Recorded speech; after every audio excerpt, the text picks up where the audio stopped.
Officer Ethan Cole was driving through the blistering Nevada desert when he saw something hanging from a twisted cottonwood tree.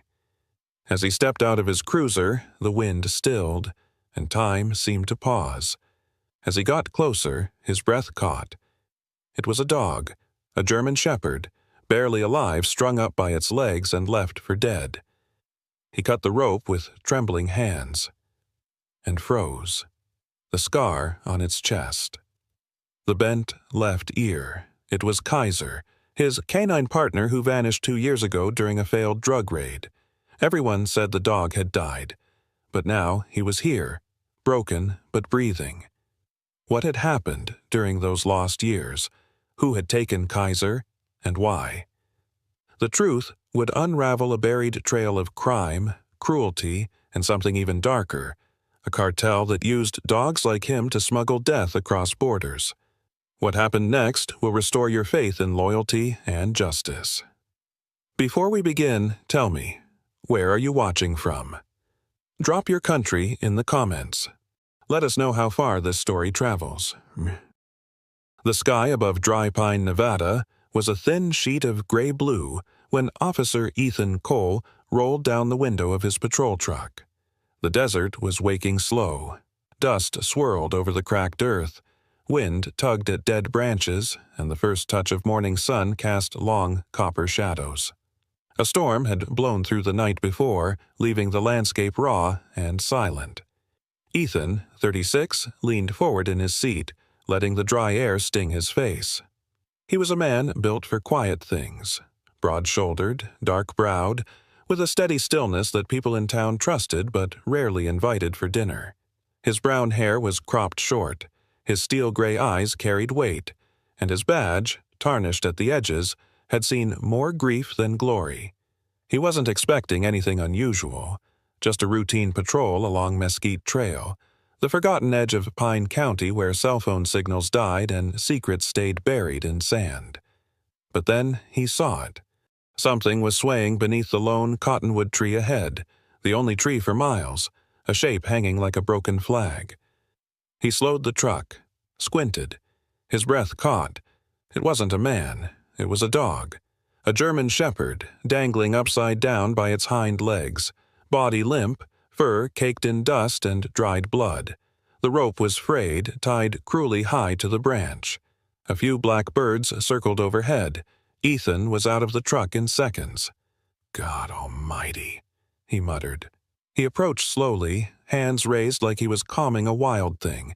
The closer he got, the more brutal it became. The dog's chest rose in weak, shallow breaths. Its left ear was folded permanently downward. Scars ran across its ribs like old war stories, and in its eyes, barely open, burned a flicker of something terrifying. Recognition. Ethan froze. His heart slammed against his ribs. "No," he whispered. "It can't be." The dog made a sound, a soft, croaked bark. It lifted its paw, just barely, and let it fall again. Kaiser. 2 years ago, during a narcotics bust gone wrong in Elko County, Kaiser, his canine partner of 5 years, had vanished in a storm of bullets and confusion.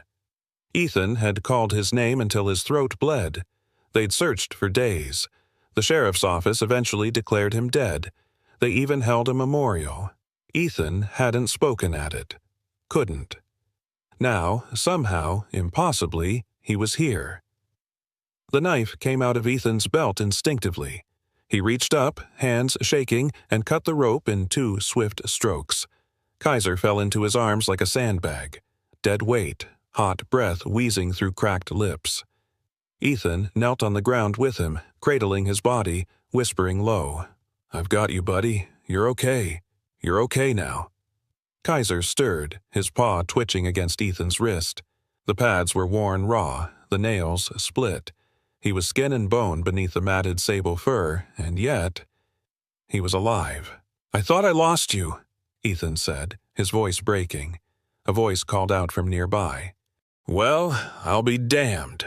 That him?" Ethan looked up fast, protective, but relaxed slightly when he saw Hank Rourke, a grizzled local in his late 60s, stepping slowly over a ridge with a lever-action rifle slung over his shoulder.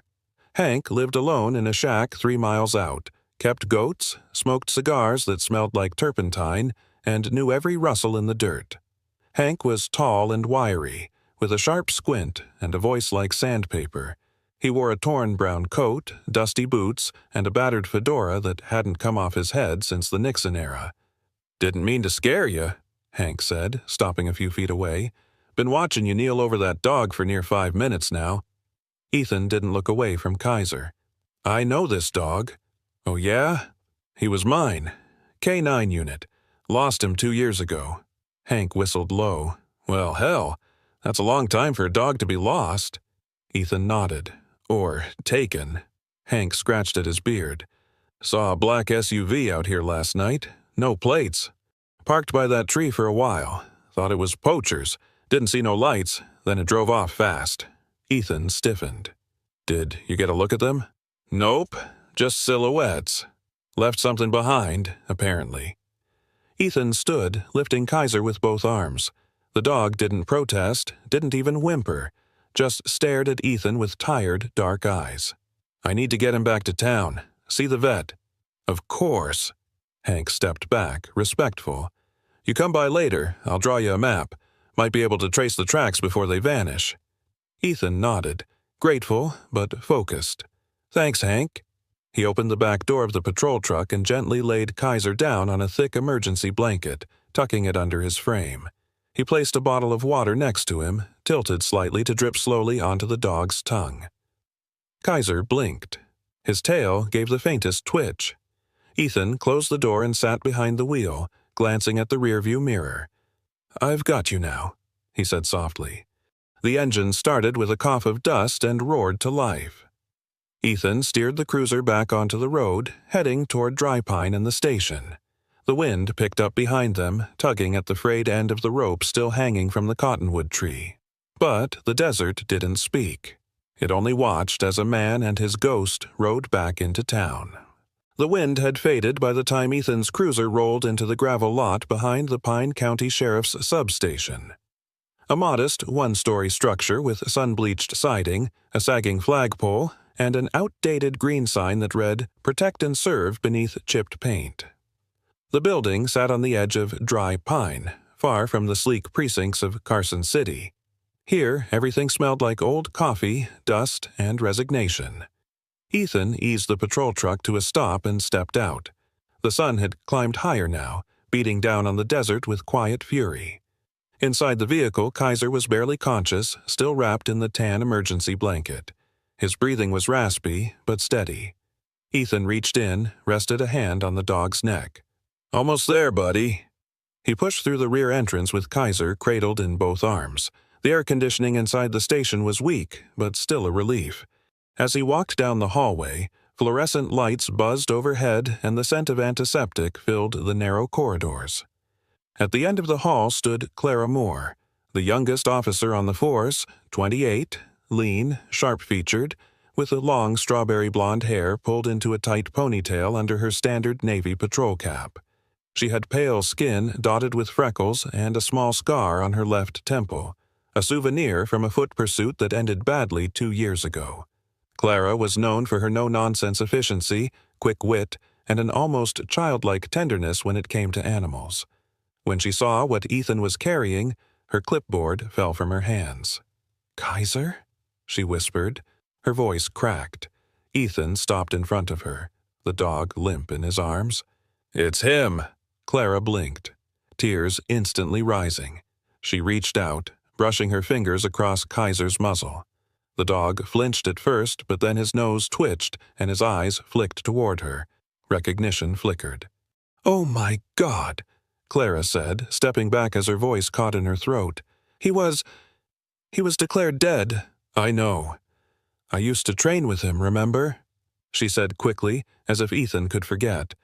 "Back when I was just the K9 intern, he used to steal my granola bars. He always snuck into my locker somehow." Ethan nodded, his voice quieter now. He remembers.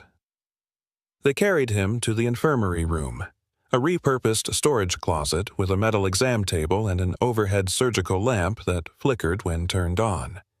Clara stepped out and called in the local vet. 15 minutes later, Dr. Harold Green, the town's only veterinarian, arrived with his sleeves rolled and his expression tight. Green was in his early 50s, short and round, with thin hair combed carefully over a balding crown and glasses that perpetually slid down his nose. Despite his grumbling tone, he had the gentle hands of a man who had delivered more calves than kittens. He ran gloved hands over Kaiser's body, frowning deeper with every inch. "This dog's been through hell." "I need to know everything," Ethan said. Green nodded. He pressed his fingers gently around the dog's abdomen, pausing when Kaiser growled weakly. "Here," Green said, pointing to the lower ribs. "Scar tissue. There's an incision here, another one on the chest. Old, but precise. Surgical." "Surgical?" Ethan repeated, tension in his voice. "Yep. Someone opened him up, closed him clean. Not vet work, though. No tattoo, no microchip. The scars don't match any recovery procedure I know. These were made to access internal cavities, abdomen, thorax, then sealed and stitched in a hurry." "Drug mules?" Clara whispered. Her eyes went wide. "They used him." Green grimaced. "Wouldn't be the first time. Dogs get smuggled across the border just like people. Hide narcotics inside, patch 'em up, send 'em running. When the job's done—" Ethan didn't finish the sentence. His fists clenched. Clara sat on the metal stool, staring at Kaiser as if her heart were splintering. He was trained to trust people. Someone turned that against him. They cleaned his wounds, administered fluids, and gave him pain relief. Clara worked silently, her hands careful and sure, whispering small encouragements as she dabbed at the blood crusted on Kaiser's paws. Then it happened. As Ethan stepped toward the supply cabinet to fetch more gauze, Kaiser suddenly lifted his head, nose twitching, then let out a low, broken growl. "What is it?" Ethan asked, startled. The growl turned into a sharp, guttural bark. Kaiser's eyes locked on the corner of the room, a storage shelf cluttered with boxes and evidence bags. Clara followed his gaze. "Wait, is that—" She crossed the room quickly and pulled down a black nylon satchel labeled Case Number 177C, a drug seizure from a few weeks prior, still pending transfer. Kaiser growled louder, straining weakly toward the bag. Ethan opened the satchel and dug through its contents. Inside were heat-sealed packages of white powder and a half-empty bottle of hand sanitizer used to mask the scent. Kaiser pawed at the edge of the table, nose pointed at the bag. "He knows?" Ethan said, eyes narrowing. "He recognizes the scent." Clara turned to him. "That means the drugs they used. They're from the same batch? Or the same supplier?" Ethan zipped the bag shut and looked down at Kaiser. "You remember where you've been, don't you?" The dog let out a faint, tired whine and collapsed back onto the blanket. Clara knelt beside him again. "He's trying to help." Ethan stared at the scar along Kaiser's chest, now clean and pink under the antiseptic. "He's not just a witness. He's evidence." Outside, the wind picked up again, whispering along the station windows. Inside, Ethan felt something harden in his chest. Not anger, but resolve. "We're going to find who did this," he said. "I don't care how deep it goes." Clara nodded slowly, wiping her cheeks. "Then let's start with the files on that satchel. Case 117C. I'll pull the chain of custody. And call in the DEA liaison," Ethan added. "Tell them we've got something they need to see." Kaiser let out a final, soft huff of breath, his eyes slipping shut as sleep took hold. Not out of fear, but safety. And, for the first time in 2 years, Ethan felt like something broken was starting to click back into place. The desert always changed after sundown. Heat gave way to a biting chill, and shadows spilled across the sand like spilled ink. Ethan stood at the edge of a dried arroyo, his flashlight cutting a thin blade through the gloom. Kaiser walked slightly ahead of him, his steps slow but focused, nose low to the ground. The scars along his ribs caught silver in the moonlight. He hadn't barked once since they left the substation, but his eyes stayed alert. There was something about being back on the job, even in his weakened state, that lit a spark behind them. They had followed the scent trail for nearly 2 miles past the outskirts of Dry Pine.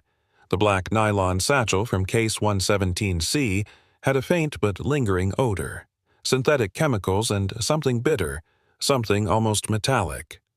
Kaiser had caught the scent before Ethan could even open the bag fully. Now they were walking that trail, drawn by instinct and memory. The wind whipped across the desert, stirring the dirt around an old barbed wire fence. Up ahead loomed a low, rusted structure. An abandoned storage warehouse, its corrugated metal roof slanted like a shrug, half of its windows shattered. A battered sign above the door read Sage Freight Co. in faded red letters. Ethan approached cautiously, his Glock drawn and held low. Kaiser paused at the door, sniffed once, then sat, giving a soft huff. Ethan took that as a signal. No one inside. He gently pushed the door open. It groaned loudly. Dust curled in the air, swirling in his flashlight beam. The interior was mostly empty, just cracked concrete floors, rusted shelving units, and a few busted crates. But the far wall caught his attention. Scattered along the back corner were several empty burlap sacks, stiff and stained. Ethan knelt beside them, brushing his glove across the fabric. A faint white residue clung to the fibers. He didn't need a field test to know what it was. "Kaiser," he whispered, and the dog limped forward, sniffing each sack. At the last one he stopped, growled low, and began scratching at the ground near the base of the wall. Ethan moved closer.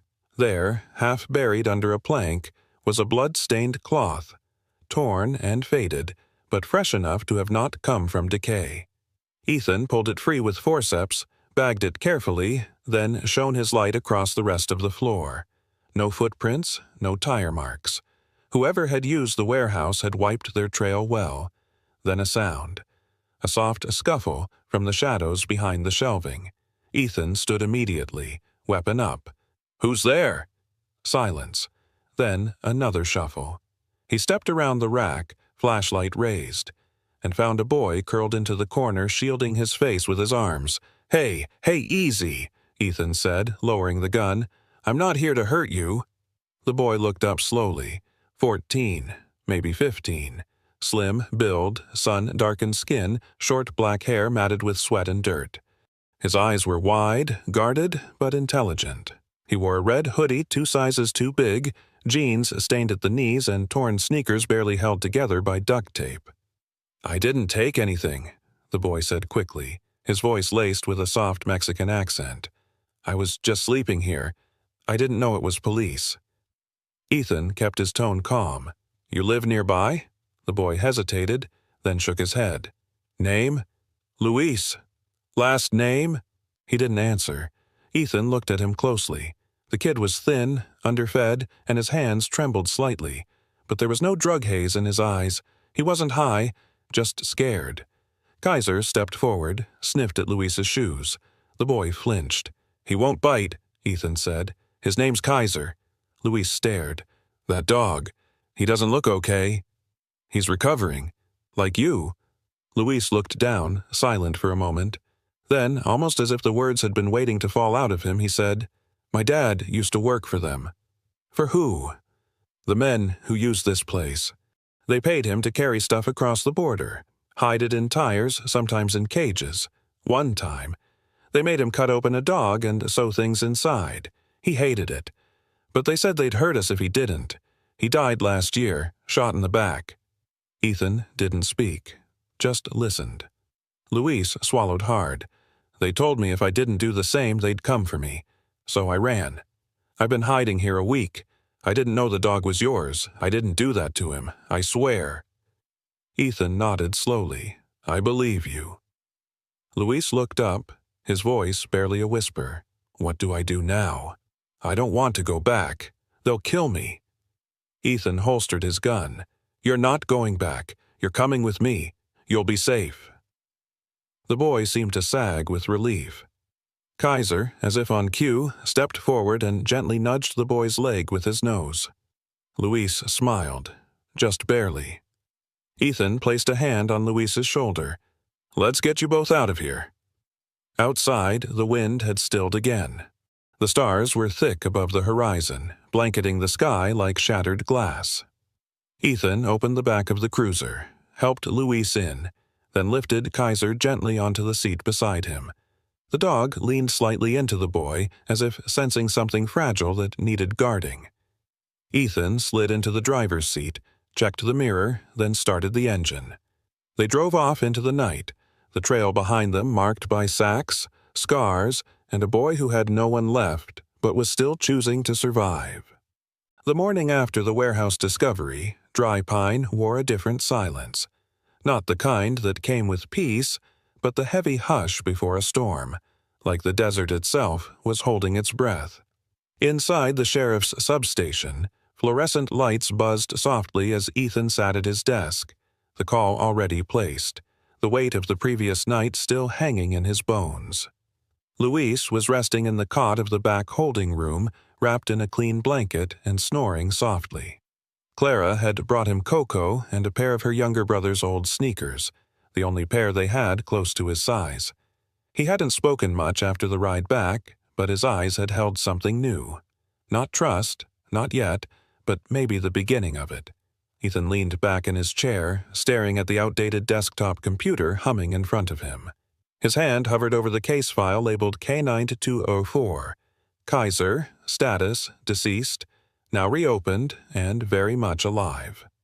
A knock came at the front door. Not urgent, not timid. Steady, measured. Clara opened it and stepped back instinctively as a tall man filled the doorway.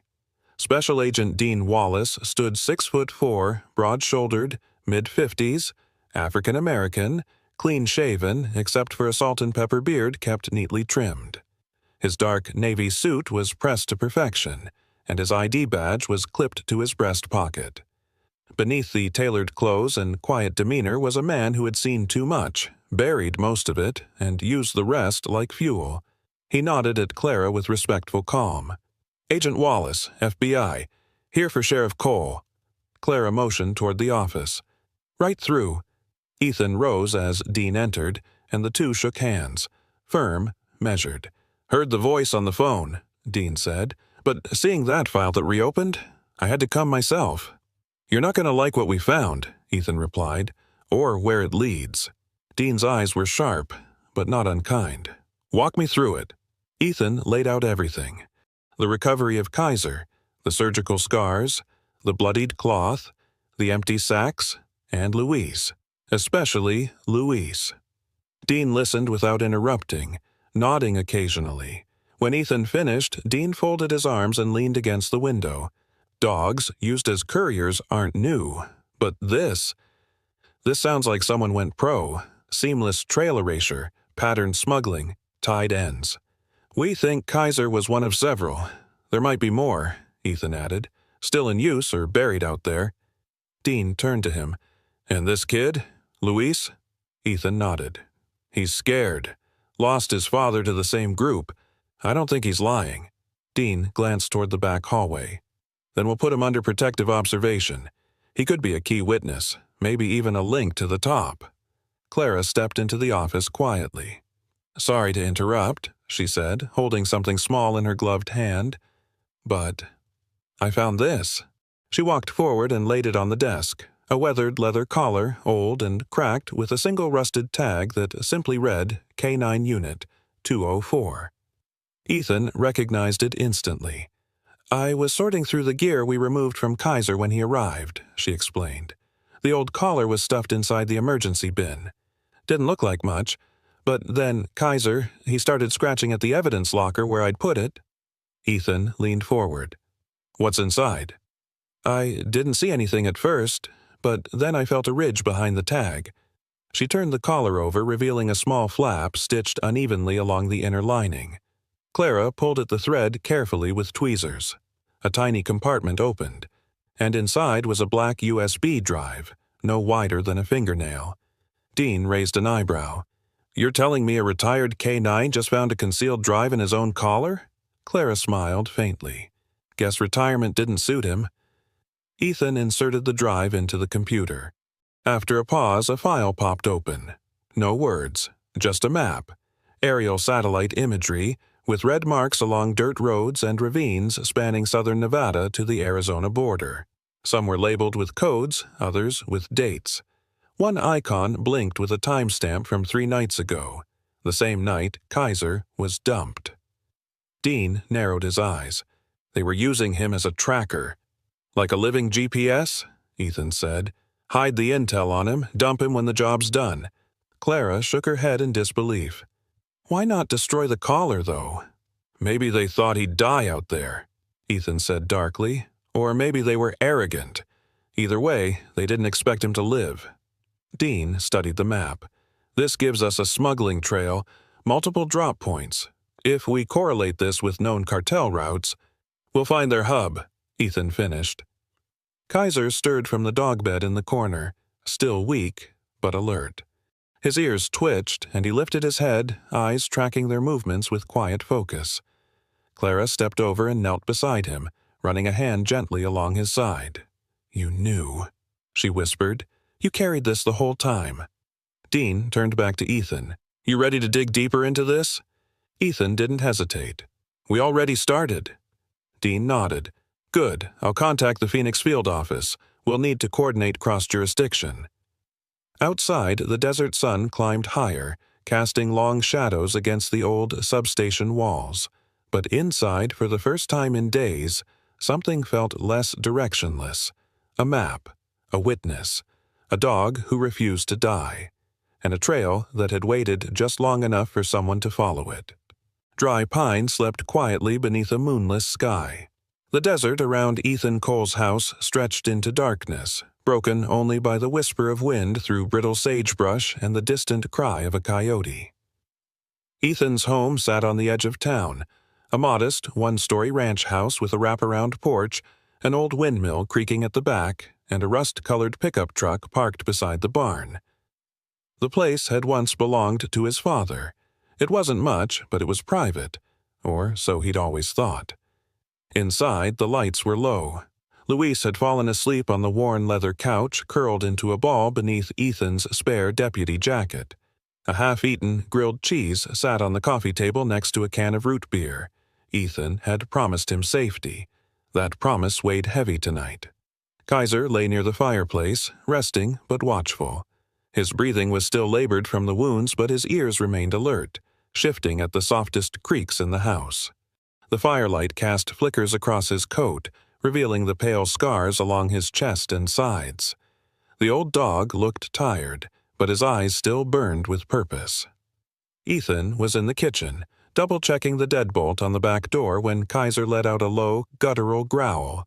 Then came a sound, soft at first but clear, gravel crunching outside. Ethan moved to the window and pulled back the curtain. Headlights. No engine. No voices. He slipped into the living room, gently tapping Luis on the shoulder. Kid, wake up. We've got trouble. Luis sat up instantly, sleep still clinging to his eyes. What? Stay low, Ethan ordered. He reached behind the couch and pulled out the shotgun he kept hidden in the wall recess. Kaiser rose to his feet slowly, his tail stiff, hackles raised. His nose pointed toward the front door. There was a knock. 3 short raps, followed by a pause. Then 2 more. Too clean. Too calm. Ethan didn't answer. He gestured for Luis to crawl into the hallway and stay down. Then he crept to the front window and peeked through the slit in the curtain. 3 men stood on the porch. One wore a camo hunting jacket, too clean to be from use. The other 2 wore hooded sweatshirts under dark tactical vests, gloves on their hands despite the heat. The man in front knocked again. "Evening, Sheriff," he said with a southern lilt that didn't match any local accent. "Just a couple of fellas looking for a lost dog." Ethan cocked the shotgun silently. "I think you've got something that belongs to us," the voice continued. "An old mutt that shouldn't be alive." Kaiser stepped beside Ethan, stiff-legged. His ears were up, nose twitching, eyes locked on the door. Then he growled, deep, feral, unmistakable. Ethan had heard that sound once before, years ago, just before Kaiser saved his life. Outside, the men moved. 2 split off the porch, flanking the house. 1 disappeared into the back. Ethan moved fast. He cut the living room lights and grabbed Luis, pulling him into the bedroom. "Stay in the closet. Lock it. Don't come out until I say." Luis obeyed without hesitation, fear etched in every line of his face. A window shattered in the kitchen. Ethan turned, raised the shotgun. Too late. A figure burst through, ducked low, and tackled him hard against the wall. The gun clattered to the floor. The man was quick, wiry, dressed in black with a ski mask and combat knife. Ethan wrestled with him, elbowed hard, managed to knee him in the stomach. The attacker slammed him into a shelf, knocking down dishes and glass. The knife flashed. Then Kaiser lunged. He came in fast and silent, teeth bared, body low. He collided with the man's arm, clamping down with a growl so savage it shook the air. Blood spattered across the linoleum. The attacker screamed, twisting, trying to shake Kaiser off, but the old dog held on. Ethan recovered, grabbed the knife from the floor and jabbed it into the man's thigh. The attacker crumpled, unconscious. Kaiser released his grip and stumbled back, breathing hard, his muzzle stained red. A second shot rang out, from outside. Someone else was approaching. Then a third sound cut through the chaos, the crack of a hunting rifle. The second attacker, who had been sneaking around the side, dropped with a thud. Ethan spun toward the porch and saw a familiar silhouette moving through the dark rifle barrel gleaming in the porch light. Hank Rourke. The old man wore a torn duster coat, boots caked in dust, and a wide-brimmed hat pulled low. His face was unreadable, but his eyes were steel. He chambered another round with practiced ease. "That's two," Hank said flatly. "One more out back." Ethan moved quickly, flanked around the side, and caught the third man just as he was trying to scale the rear fence. A warning shot from Ethan's pistol sent him diving to the ground with hands raised. By the time it was over, 3 men were zip-tied in the dirt, bleeding and groaning. Ethan stood above them, chest heaving, the adrenaline fading.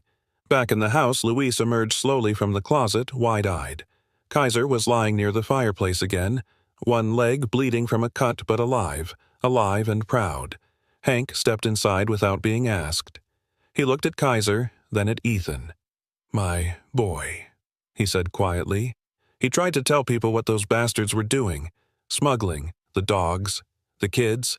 They made him disappear. Ethan said nothing. "I kept that rifle for 18 years, Hank added.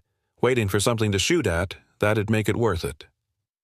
Outside, the night finally settled again. Quiet returned. But inside Ethan's house, the line had been drawn. The FBI had set up a mobile operations trailer in a clearing 2 miles outside of Dry Pine, nestled between scrubby junipers and sandstone outcrops. Solar panels gleamed faintly atop the white vehicle, and antennas extended into the air like metal thorns. The desert wind carried dust and static as Agent Dean Wallace leaned over a table littered with surveillance maps and marked coordinates. His jaw was tight, his salt and pepper beard twitching ever so slightly as he stared at the satellite overlays. Ethan stood beside him, arms crossed, wearing a gray tactical shirt and a bulletproof vest that had seen better days. His eyes were locked on a cluster of red dots along the Nevada-Arizona border. Recent cartel activity traced from the USB drive hidden in Kaiser's collar. "They moved product through this route," Dean said, pointing with a pen, "and they dropped the dog near here. They either got sloppy or they didn't care if he survived." "Or they thought he wouldn't," Ethan muttered. Dean nodded. "Which brings us to the plan. We leak that Kaiser's alive and that he might still be carrying something inside." Clara sat at the edge of the table, tapping notes into her tablet. She wore dark, tactical fatigues, her strawberry blonde ponytail tucked under a black cap. There was a newfound focus in her expression, something sharpened by the attack at Ethan's house. She had bandaged Kaiser's leg herself the night before and hadn't left his side for more than 10 minutes since. "And we make sure that rumor reaches the right ears," Clara added. Dean glanced at Ethan. "You think he can handle it?" Ethan looked across the room at Kaiser, who was resting on a mat near the far wall. The dog's sable fur was matted along his side where the bandage wrapped tightly, but his eyes were sharp and focused. He sat up as if sensing the weight of their gaze. "If he couldn't," Ethan said, "he wouldn't be sitting up at all." Dean gave a slow nod. We go at dawn. Later that evening, as dusk painted the desert in amber and blood orange, the bait was quietly set. An anonymous tip was sent through a back channel used by low-level runners, a rumor that the old dog hadn't just survived, but was being kept under federal watch because they believed he still had contraband hidden inside him. Not data, not a collar, but surgically sewn packages, yet to be removed. It was a lie, but it was one the cartel couldn't afford to ignore. While the bait was planted, Ethan walked Kaiser behind the operations trailer, letting him stretch his legs. The dog limped, but his nose stayed low, tracking something. Kaiser suddenly stopped, ears twitching, and turned east. He let out a soft whine, then began pulling gently on the leash. Ethan followed. They hiked up a rocky slope and down the other side, where the desert opened up into a narrow valley framed by natural rock walls. At the far end, Ethan saw tire tracks, fresh, several sets. And next to them, faint scuff marks, signs of crates being dragged or dropped. He crouched, ran a gloved finger through the dust. This was a pass point, he muttered. Smugglers used this. Kaiser padded over to a jagged stump, sniffed it, then barked once. The sound echoed off the rocks like a signal. Ethan called Dean on the radio. "We've got confirmation. Kaiser found a drop zone." Dean's voice came back, crisp and low. "Coordinates?" Ethan read them off. "He's leading us right to them." Back at the trailer, just as the plan was tightening into place, Clara stepped outside to take a breather. She leaned against a support beam and stared at the stars. They always felt closer in the desert. She didn't hear the soft footsteps until they were almost at her side. "Don't scream," a voice said. She turned, ready to strike, but it was Luis. The boy was breathless, eyes wide with panic. "Luis, what the hell are you doing here?" "I had to come," he said between gasps. "I heard something." Clara pulled him into the shadows, away from the trailer. "Talk," she said. Luis looked around, then whispered, "One of them. One of the cartel guys. He's in Dry Pine. I recognized him from before. He used to come to my father's place. He was talking to a guy in a feed store. They said they were going to get the dog back. Tonight." "Are you sure?" she asked. Luis nodded. "They think the dog still has product in him. They're going to take him, or kill him." Clara radioed Ethan, her voice tight but controlled. "We've got an intel breach. Ethan, they know." Ethan swore under his breath. Dean responded calmly. "Then the bait worked. Time to spring the trap." Luis looked between them. "They'll come through the canyon. That's what they always used." Dean handed Ethan a headset. "Looks like your partner's going on one last hunt." They set up the ambush quickly. Ethan and Kaiser would take point, visible from the canyon mouth, appearing vulnerable. Clara and a team of federal agents would remain hidden in high-ground positions along the ridgeline, waiting for the cartel to take the bait. Kaiser stood beside Ethan at the mouth of the canyon as the stars blinked above. The dog's eyes were locked on the rocks ahead, his body tense. "Just like old times," Ethan whispered, patting his side. A breeze swept through the canyon, rustling the shrubs. Then headlights blinked in the distance. 3 vehicles. They were coming. The wind howled low across the Arizona border, stirring dust devils along the rusted chain-link fence that surrounded the old freight warehouse. The structure had once been a shipping station for copper in the 70s. Now it stood abandoned, or so it seemed.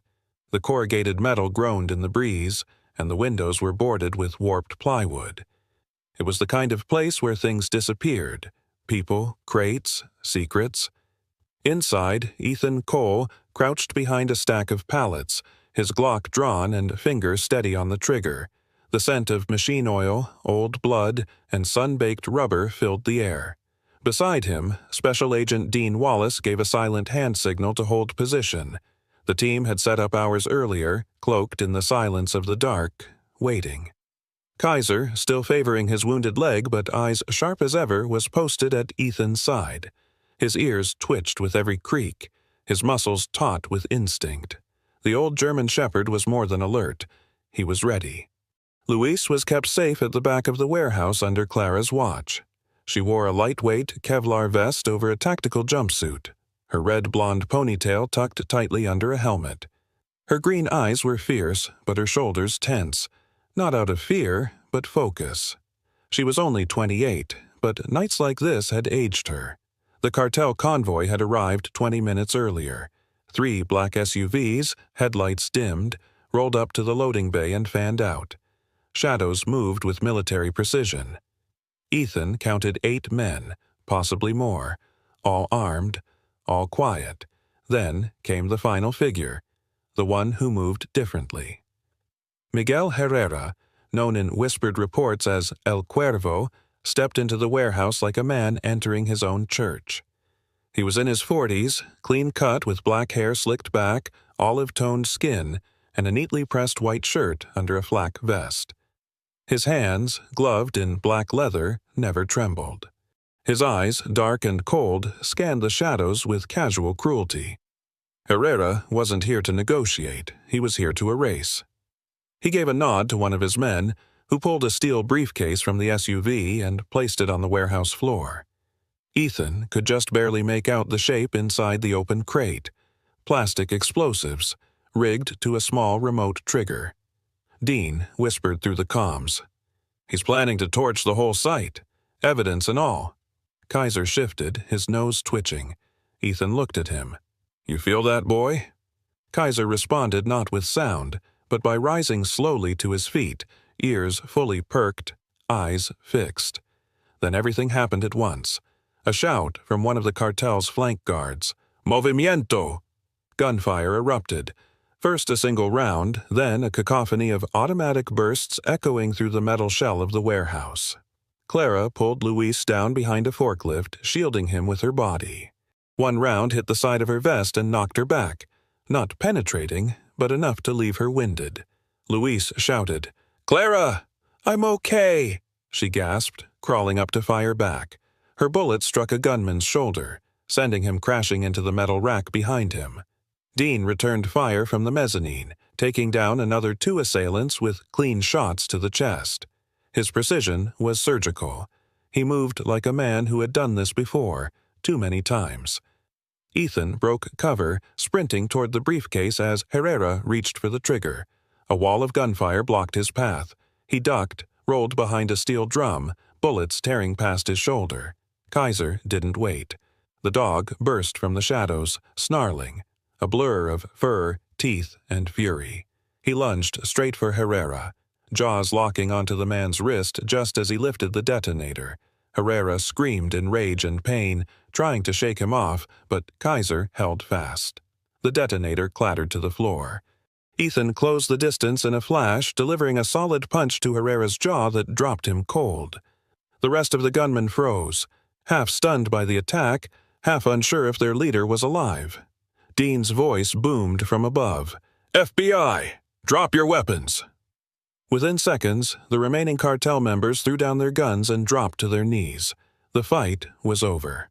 Kaiser limped back to Ethan, panting, his muzzle streaked with blood. Ethan knelt and pulled him close. "You did it," he said. "You crazy old dog, you did it!" Clara staggered forward, bruised but standing, helping Luis to his feet. The boy was trembling, but his eyes locked on Kaiser, wide with awe. "That dog," he whispered. "He's not like other dogs." "No," Clara said, resting a hand on his shoulder. "He's family." Dean came down the stairwell, nodding at Ethan. "Target secured. Evidence intact. We got everything." Outside, the morning light was beginning to rise, burning gold through the cracks in the warehouse. Dust hung in the air like mist, catching every ray. Ethan stood, placing a steady hand on Kaiser's back. The old dog didn't wag his tail, didn't bark in victory. He just stood tall, battered and scarred, the kind of quiet hero only a few people would ever understand. But those who did would never forget. The sky above Dry Pine was soft with gold as the first light of dawn spilled over the rooftops and lit the town's modest streets with quiet grace. After weeks of fear, silence, and shadows, the desert air felt lighter, as if justice had scrubbed the dust from the edges of things. Outside the town hall, a small crowd had gathered beneath the American flag, now freshly cleaned and fluttering high. The people of Dry Pine weren't known for making noise or speeches, but today was different. Today, they had come to honor a dog. Kaiser stood near the front of the steps, his coat cleaned, the scars along his flank still visible but healing. A deep red ribbon was tied gently around his neck, and a small silver medallion gleamed against his fur, a temporary stand-in for the official commendation he was about to receive. His head was held high, his ears alert, and his stance proud, even as his leg remained wrapped in a soft support bandage. He had faced death more than once and had come out standing. Ethan stood beside him, dressed in his crispest uniform, his badge polished and gleaming under the rising sun. His eyes moved across the gathered townsfolk, faces he had known for years, now staring at him with something more than familiarity. It was respect and gratitude. At the podium, Agent Dean Wallace stepped forward. He had traded his tactical gear for a tailored Navy suit, though the desert dust still clung to his boots. The man looked tired, but composed, as always. "Good morning," Dean began, his voice carrying clear. "Today, we recognize not only the success of a critical operation, but the courage that made it possible. Sometimes heroes walk on 2 legs, and sometimes they walk on 4. A light ripple of emotion moved through the crowd. Dean continued. This town was caught in the crosshairs of something much larger than itself.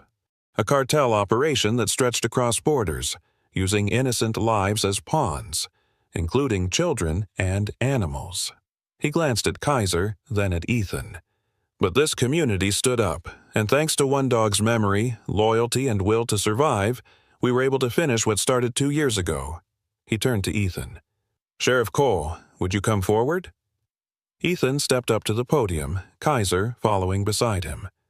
Dean retrieved a small box and opened it, revealing a golden medallion engraved with the seal of the Department of Justice, a canine paw, and the words, "For loyalty beyond duty." He knelt and fastened it gently around Kaiser's neck, the crowd erupting in applause. Kaiser didn't bark, didn't move much, but he looked up at Ethan, and that was enough. Ethan took the microphone, cleared his throat, then paused. He wasn't a man of many words, but this time words mattered. "I thought I'd buried this dog 2 years ago," he said quietly. "But the truth is I buried something else, hope. Kaiser didn't just survive, he came back. And in doing so, he saved lives, exposed evil, and reminded all of us that sometimes justice doesn't come from a courtroom. Sometimes it comes from the heart of something loyal and true." He turned, placed a hand gently on Kaiser's back. "Justice," he said, "came on 4 legs." The applause was thunderous. Among the crowd stood Luis, now dressed in clean clothes, a new pair of sneakers, and a plain baseball cap pulled low. He stood beside a suited agent from the Witness Protection Division, a quiet man named Carter who had introduced himself simply as someone who makes sure you're safe. Luis looked different now, still shy, still small, but no longer hiding behind his fear. His eyes were clear and his spine straighter. When Kaiser looked his way, the boy smiled and lifted a hand. The dog's ears perked slightly. Nearby, Clara Moore stood beside a line of uniformed officers. She now wore the insignia of the Pine County Canine Unit on her shoulder, newly stitched, just a day old. She had accepted the assignment without hesitation. She had already begun working with a new recruit, a young Belgian Malinois named Tessa, but her heart would always be tethered to the old shepherd who'd taught her what loyalty really looked like. She caught Ethan's eye, gave a small nod. He returned it. And at the back of the gathering, standing near the old war memorial, was Hank Rourke. The sun caught the side of his weathered face as he watched the ceremony quietly, arms folded across his chest. He hadn't said much since that night in the canyon, but this morning he had put on his cleanest flannel shirt and polished his old boots. When the applause died down and people began to disperse, Hank stepped forward, walked up to Ethan, and tipped his hat. "My boy would have liked this," he said gruffly. "He was a fool for dogs." Ethan nodded. "He'd be proud of you." Hank glanced at Kaiser, who tilted his head toward the old man, eyes soft. "Tell that mutt he can come by my place any time," Hank added, but no peeing on my porch," Ethan smiled. "I'll pass it along." As the crowd began to fade and the sun climbed higher, Ethan stepped away from the stage and walked with Kaiser through the quiet field behind Town Hall. Wildflowers bloomed along the fence line, late bloomers pushing through the desert soil as if pulled by something unseen. They stopped near the edge of the field, and Ethan crouched down. "We're not done, you and me," he said, running a hand down Kaiser's back. "But for now, we rest." Kaiser let out a low, contented sigh and leaned into his side. For the first time in 2 years, Ethan Cole felt at peace. Sometimes God sends us miracles not in thunder or light, but in paw prints and silence. Kaiser wasn't just a dog. He was a reminder that even after years of darkness, light can still find a way back. When all hope seemed lost, it was a broken, wounded shepherd, both man and dog, who stood in the gap between justice and evil, and through loyalty, love, and sacrifice, they showed us that miracles still walk this earth. Sometimes on 2 legs, sometimes on 4. In our own lives, we all face moments when we feel abandoned, scarred, or forgotten. But remember, just because the world gave up on you doesn't mean God did. He works in unseen ways, through the most unexpected messengers, and sometimes He sends a dog to lead us home. If this story touched your heart, please like, share, and subscribe to our channel. Comment Amen if you believe in second chances, and may God bless everyone who watches this with strength, comfort, and a miracle of their own. Canine dog, German Shepherd, won't let teacher step into the classroom. What he detected inside stunned the whole school. The hallway of Haven Creek Elementary buzzed with excitement. It was career day, and the classrooms brimmed with bright posters, paper streamers, and the chatter of eager children. Outside classroom 2B, a line of students in sneakers and mismatched socks waited for their special guest. Inside, Miss Julia Brenner had written the words, "Be kind, be curious, be brave," on the board. She smiled warmly as she adjusted the corners of her red cardigan, brushing a loose strand of hair behind her ear. Her classroom was cheerful, filled with cut-out stars, colorful hand-drawn portraits, and one large sign above the window that read, "You are safe here." Just past 10 o'clock, Officer Mason arrived at the front office, tall, in his early 40s. He wore a soft blue uniform and a kind, no-nonsense expression. By his side walked a large German Shepherd, with streaks of silver through his thick coat. His name was Axel, a retired canine dog who had served 8 years in narcotics and search and rescue. Axel had been trained to work in high-stakes environments, crowd control, active searches, even post-disaster zones, but these days he spent most of his time napping on Mason's porch and visiting schools for community engagement. He was calm, loyal, and famously well-behaved. "Officer Mason and Axel are here," the front desk secretary said into the intercom, her voice cheerful. In classroom 2B, a ripple of excitement spread through the children. "The dog is here," one boy whispered. Miss Brenner clapped her hands gently. "All right, everyone, eyes on me. Remember, be calm and respectful. Axel is a hero, just like Officer Mason." A few minutes later, Mason opened the classroom door, guiding Axel inside with a light tug on the leash. But something was off. The moment Axel crossed the threshold, he stopped moving. His body stiffened, his ears pressed back slightly. His tail, usually held in a relaxed curve, dropped and stiffened straight behind him. His nose twitched once, twice. Then came the first bark. Sharp, sudden, aggressive. The children jumped. Mason blinked in surprise, instinctively shortening the leash. "Axel, easy, buddy." Axel did not respond. His eyes were locked on a single target, Miss Julia Brenner. She stood frozen by her desk, her smile wavering. "Maybe he smells my snack," she offered, with an uneasy chuckle, patting her pocket. "It's just a granola bar." Mason glanced at her. "Ma'am, do you mind stepping?"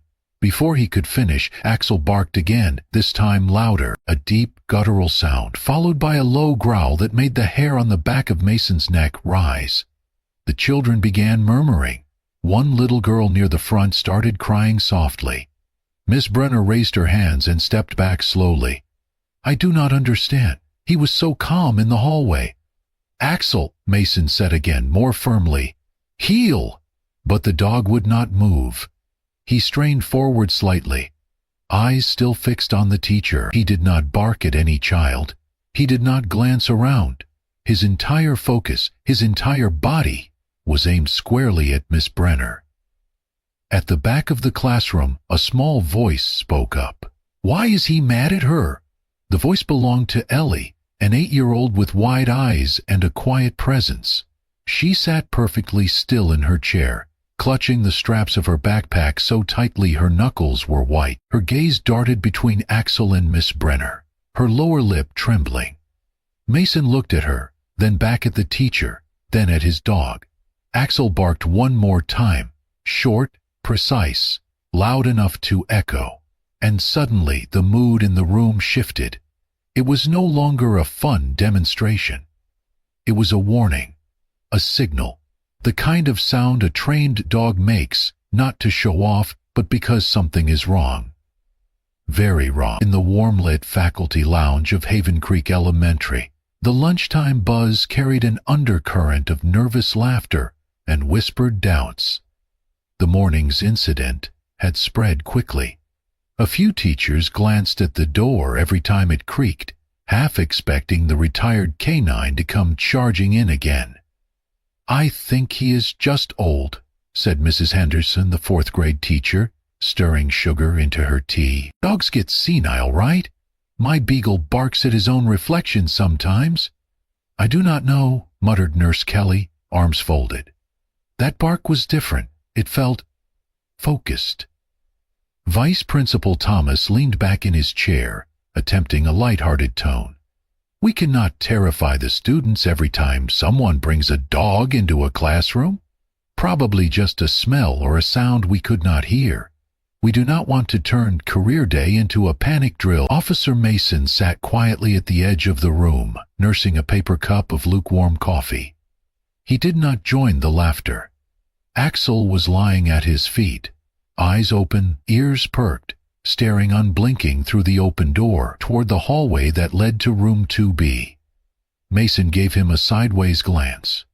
Axel had not barked at any other person that day, not once, and after 9 years together, Mason knew the difference between confusion and a clear signal. That evening, back at home, Mason sat on the front steps with his phone pressed to his ear. "I need to talk to you," he told his old supervisor, Captain Ruiz. "Something's off about today." Ruiz hesitated. "You think it's the dog?"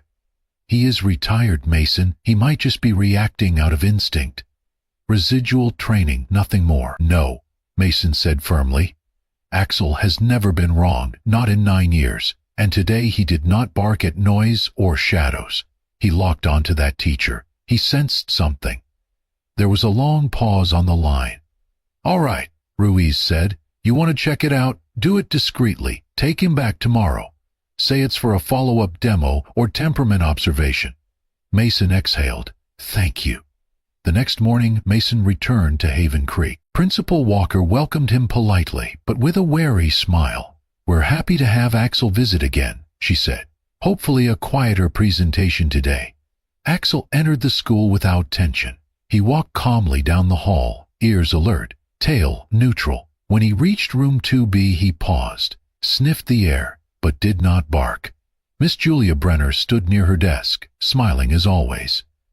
"Good morning, Officer Mason. I hope today is less eventful." "Let's hope so," Mason replied with a nod.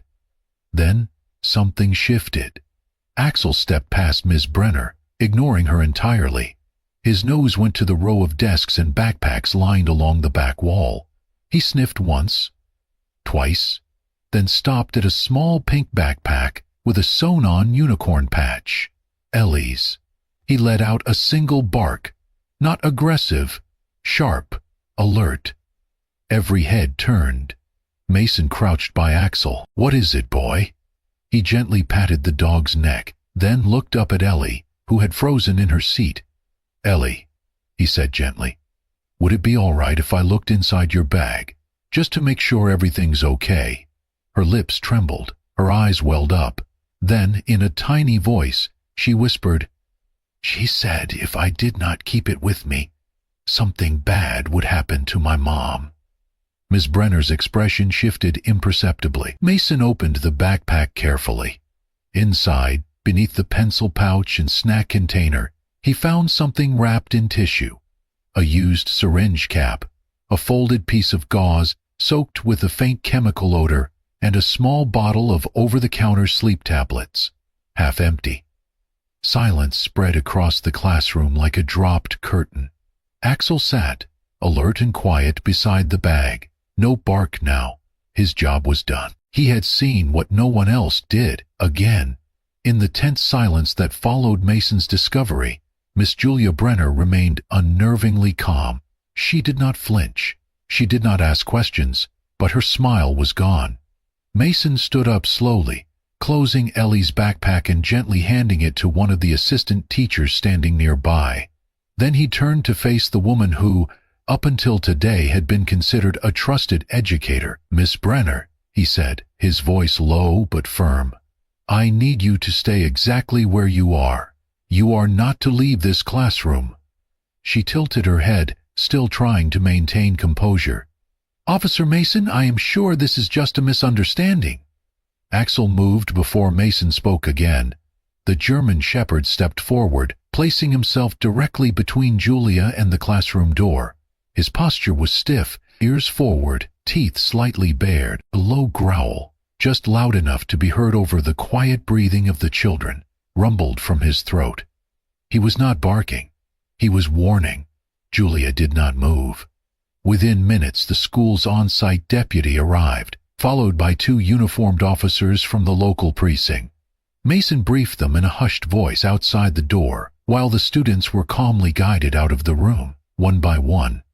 Ellie stayed close to the assistant teacher, her eyes locked on Axel the entire time. "Take her into custody," Mason said quietly, "but do it discreetly.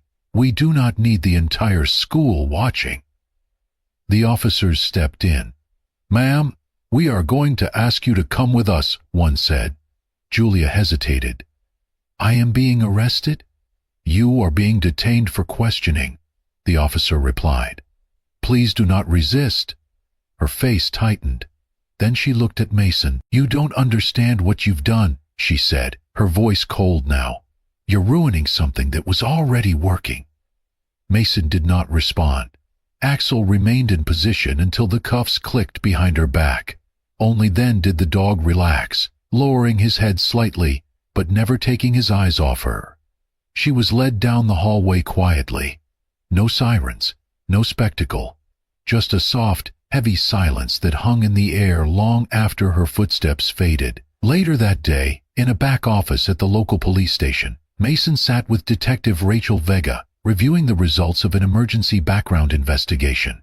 "Julia Brenner does not exist," Vega said, flipping through a folder of documents.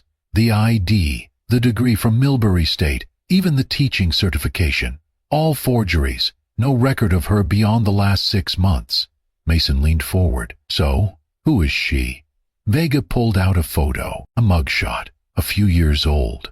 The same face, slightly younger, different hair color, but unmistakable.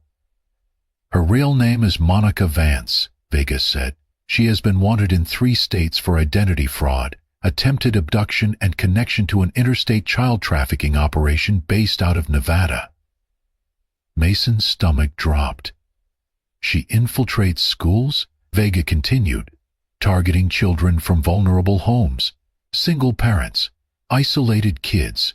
She builds trust, sometimes for weeks or months before moving to the next phase, conditioning the child, breaking their dependence on outside adults.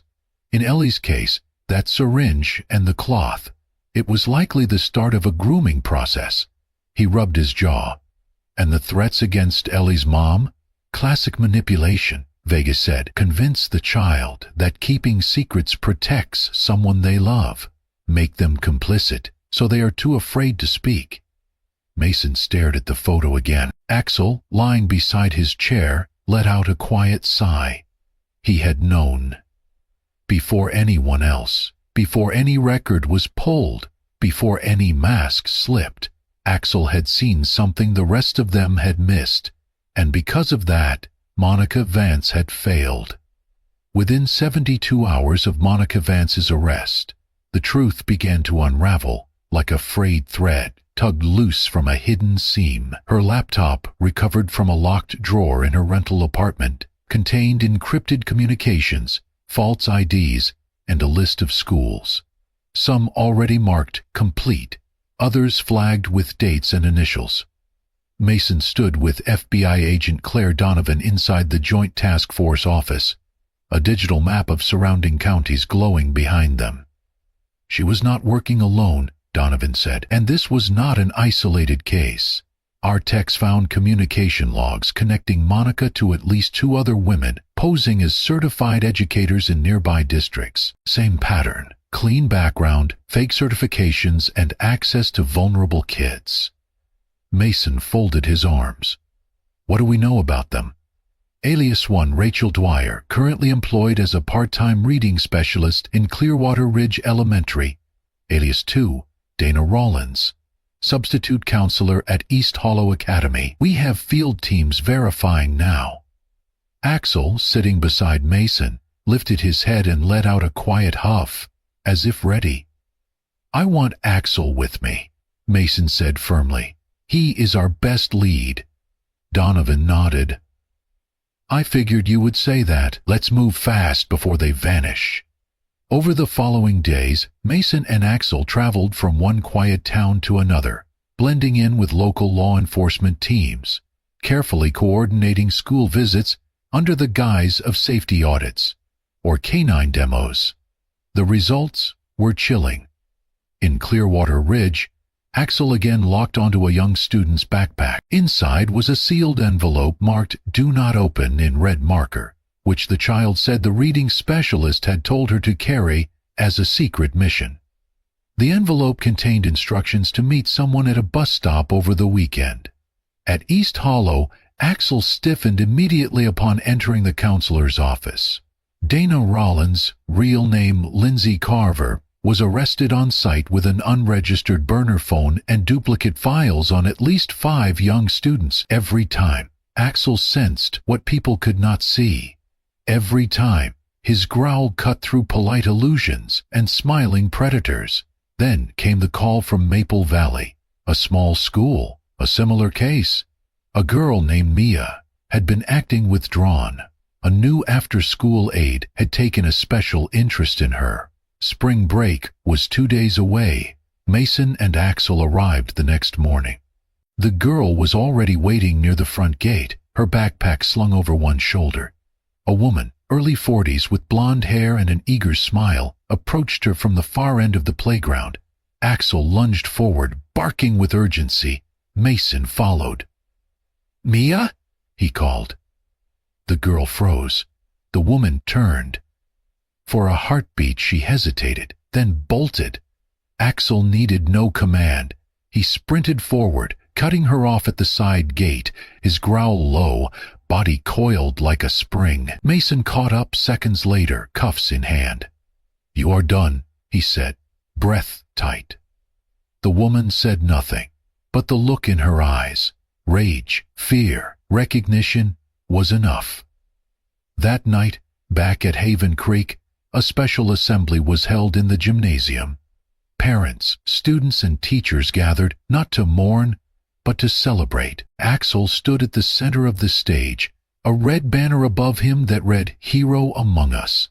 The mayor presented a medal and a plaque that read, "To Axel, Service Dog of the Year, for loyalty beyond training and bravery beyond words."